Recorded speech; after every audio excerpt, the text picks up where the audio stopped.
আর বেঁচে নেই মেসির বাবা। বিশ্বকাপ চলাকালীন মারা গেছেন তিনি, এমন সংবাদ প্রকাশ করেছে আর্জেন্টাইন টিভি।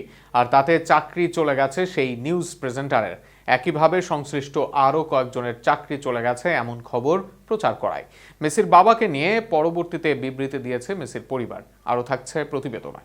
আর্জেন্টিনা শেষ করেছে তাদের এবারের বিশ্বকাপের প্রথম ম্যাচ। তবে সেখানে ম্যাচে হ্যাটট্রিক করলেও কান্না করেন মেসিকে জড়িয়ে কান্না করেন স্কালোনিও। এমন পরিস্থিতিতে আর্জেন্টিনার এক টেলিভিশনে লাইভ অনুষ্ঠানে উপস্থাপিকা ফ্লোরেন্সিয়া পেনা বলেন, আমি খারাপ খবর দিতে চাই না, কিন্তু মেসির বাবা মারা গিয়েছেন। বিশ্বকাপের মাঝেই এমন ঘটনা ঘটেছে, তাকে এখনই চলে যেতে হবে।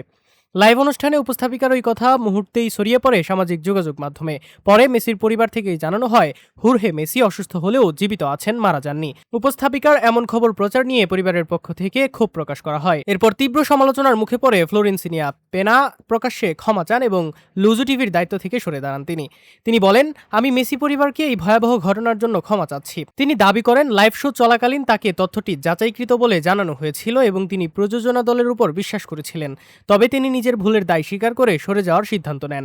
চ্যানেলটিকে এক বিবৃতি ঘটনাটিকে অগ্রহণযোগ্য বলে উল্লেখ করে এবং জানায়, দায়ীদের দায়িত্ব থেকে সরিয়ে দেওয়া হয়েছে। এদিকে মেসির বাবার অসুস্থতা নিয়ে এক বিবৃতিতে পরিবারের পক্ষ থেকে জানানো হয়েছে। বিবৃতিতে জানিয়েছে, হুরহে মেসির বর্তমানে চিকিৎসকদের নিবিড় পর্যবেক্ষণে রয়েছেন।